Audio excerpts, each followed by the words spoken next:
feminization of agriculture in India is key to social stability in the nation. Discuss critically.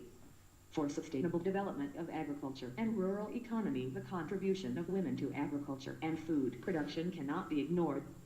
As per 2011 census, 55% work as agriculture laborers and 24% as cultivators out of total female workforce. There is predominance of women at all levels of production, pre-harvesting, processing, packaging, marketing of the agricultural value chain.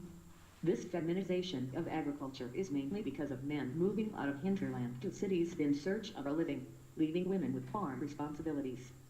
Some argue that reversing this trend is important, for stable families hold the key to social stability in the nation because 1. The rural-urban migration is resulting in skewed sex ratio in the villages, as it's mostly the men who move out of villages. They often end up working as construction laborers, lorry loaders, parking attendants, security guards, work shufflers, domestic servants, and street vendors earning pittances. Most of them live in slums and squatters that lack the basic facilities like sanitation, drinking water, electricity, etc. The resentment over deplorable conditions of life may be exploited by the anti-social elements. 2. The rural-urban migration also overburdens the urban infrastructure facilities, and there are also evidences of rising crime rates in the cities committed by these migrants. 3.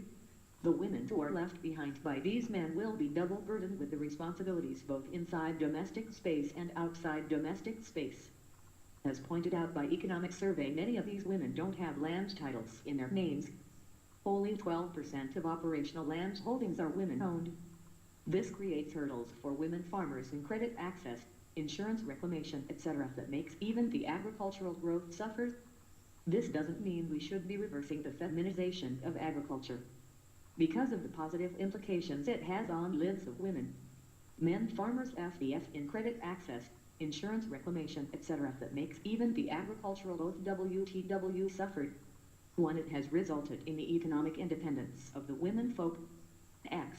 The coming up of SHGs and cooperatives via schemes like Kuda Bashri. 2. Women's status in home and the society is being increased as they are emerging as the decision makers. 3. Social benefits. Greater care for children, education and health. 4. Reduction in domestic violence. Thus, we need the inclusive transformative agricultural policy aimed at gender-specific interventions to raise productivity of small farm holdings, integrate women as active agents in rural transformation, and engage men and women in extension services with gender expertise. 9. Critically analyze causes of worsening groundwater crisis in India and its impact on urban regions and agriculture. Also discuss solutions to address this crisis. Groundwater is the most exploited resource in world.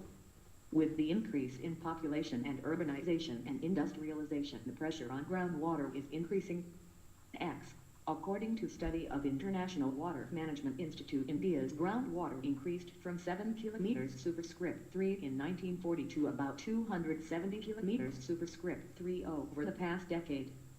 But there is rapid depletion of water table in many parts of the country, as indicated in the 2016 Central Groundwater Board CGWB report.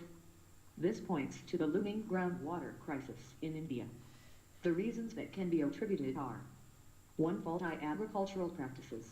The agricultural practices like growing the water-intensive crops that has higher MSP, monocropping, unscientific methods of irrigation, etc. are leading to overexploitation of groundwater. X. Haryana and Punjab are relying on crops like paddy that are water-intensive and unsuitable for the region. 2. Pollution. The overuse of chemical fertilizers in agriculture. The leaching of toxic chemicals from the landfill and industries are leading to groundwater pollution that is rendering the groundwater not usable. X. Arsenic contamination in the Ganges Basin. 3. Decreased recharge. The aquifers that feed groundwater are not being recharged owing to the diversion of the surface flow, concretization in the urban areas, encroachment of the wetlands for settlement, etc. 4. Faulty policies. The diesel and electricity subsidies have led to the indiscriminate extraction of groundwater. In addition to this, deforestation, salinization, climate change leading to erratic rainfall patterns, etc. are affecting the groundwater tables in India. The impact of such groundwater crisis in urban regions are: 1. Land subsidence. The basic cause of land subsidence is a loss of support below ground. In other words, sometimes when water is taken out of the soil collapses, compacts, and drops. 2. Increased costs for the user. As the depth to water increases, the water must be lifted higher to reach the land surface. If pumps are used to lift the water as opposed to artesian wells, more energy is required to drive the pump. Using the well can become prohibitively expensive. 3. Water shortage for drinking and other domestic usage. Impacts on agriculture. 1. With 60% of India's irrigation dependent upon groundwater, the groundwater crisis will result in failure of bar rules and associated crop failure. The groundwater crisis will affect the agriculture production and productivity. 3. The fall of water availability will affect the cropping pattern. The crisis has to be addressed in high priority as it threatens the food security. The steps that can be taken in this direction are: 1. Rainwater harvesting at the community levels. It will lead to rise in the water tables. Derationalization of subsidies and the MSP, and also water pricing to discourage the overexploitation of groundwater. 3. Adopting scientific agricultural practices like micro-irrigation practices, mulching, growing crops in that suit the agroecological conditions of the region, etc. 4. Sustained measures should be taken to prevent pollution of water bodies, contamination of groundwater, and ensure proper treatment of domestic and industrial wastewater. 5. In urban areas, putting in place an efficient piped supply system and providing spaces for the seepage of the rainwater has to be top on the agenda of policymakers and planners. India can also adopt the World Bank's Water Scarce Cities initiative that seeks to promote an integrated approach to managing water resources and service delivery in water-scarce cities as the basis for building resilience against climate change. Along with these measures, there has to be a forestation awareness drive in order to ensure the long-term gains. 10. Examine how sense missing women and recent economic surveys unwanted girls concepts are interrelated. Also 10. Examine how sense missing women and recent anti. In 1990, economist Amartya Sen had formulated the concept of missing woman, female who had not been born because of technology-enabled feticide at mass scale. In India, it is estimated to be close to 40 million in 1990. In 2014, it stands at 63 million. This year, economic survey brings the concept of unwanted girls in India, i.e., females between age of 0 and 25 who were born because their parents wanted a son but had a daughter instead.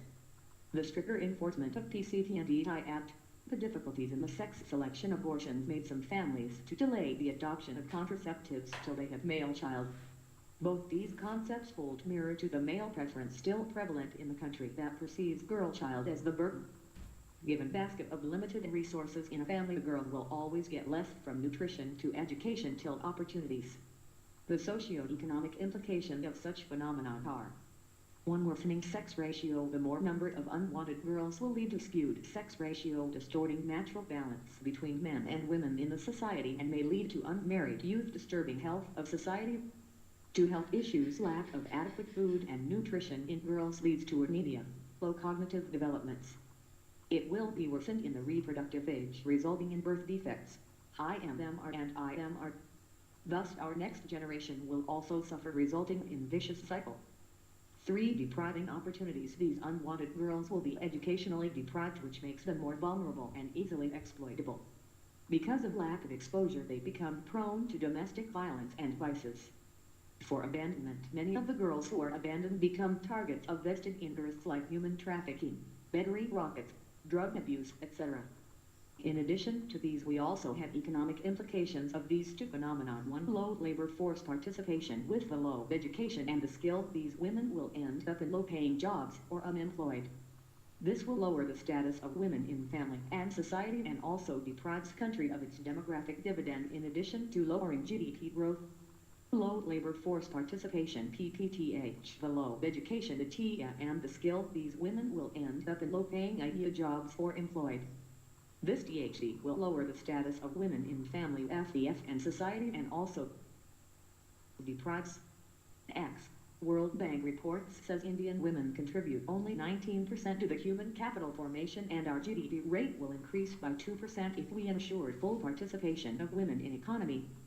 2. The increase in family size and the need for more consumption will bring down the savings of family that have repercussions for the family as well as economy, as it will affect the saving rates and capital formation in the households.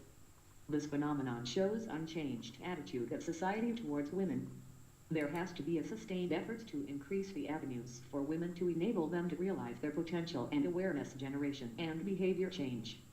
It calls for efforts from all of us to give women their due place in our society and acknowledge their equal contribution